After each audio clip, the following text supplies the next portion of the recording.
You will almost never hear me talk about haters, and it's not because they don't exist, it's because they don't matter. My name is Jay Will. I'm the host of Inspire God's People, where we balance faith and business to guide you to your purpose. And today, I'm going to be talking to you about haters. Let's get into it.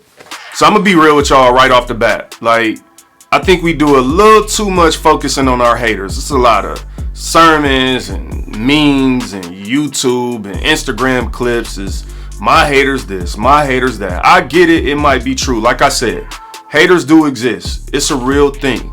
But it's how we view our haters that I think we have mixed up these days. I don't know that we are viewing haters the way that God wants us to view haters. If you just generally read the Bible, the general, general overview is really to bless those that hate you. Bless those that treat you wrong. God, Jesus, the perspective is not this perspective that I see sometimes portrayed. But what I also like about the Bible is that the focus ends up being more on the individual. So for me, what that means is before I sit up here and talk all day about some haters and what people are doing, first I need to look in the mirror. I say it all the time. Look in the mirror before you look out the window. You feel what I'm saying? The reason I say haters don't matter is because they can't change anything. Outside opinions of who you are doesn't actually produce change. Now, specifically what I mean is even good opinions. You might love me right now. You might love my content and I love you too. I appreciate it. But that love doesn't produce change. So you can love me right now from Australia or wherever you watching from. But at the end of the day, it's I have the control about do I actually become better? So the reason I don't focus on haters and I focus more on myself is because I believe that by focusing on me, self-developing, because I'm trying to give you the keys to your car. Could you imagine? You got this beautiful car. Let's say you got a Porsche 911. I like Porsches. You got a Porsche 911. It's a beautiful car. It's at your house. It's in your garage. It got your name on the license plate, your name on the registration. I can talk. You see the cup right there? I can talk. Inspire God's People. Let's go. Back to the point. You got this beautiful Porsche, your name on the registration, your name is on the insurance, all of these things, but I got the keys. That wouldn't make no sense because you can't drive that car without the keys. So it's that car can look good, it could be amazing, it can be yours, but if you don't have the keys, the car won't move. And my fear is that a lot of us are living our lives focusing on everyone else. They hate me because of this. They hate me because of that. And what's happening is you just passing out keys. You just passing out. Here you go. You control my future. Here you go. You can control my business. Here you go. You control my relationship.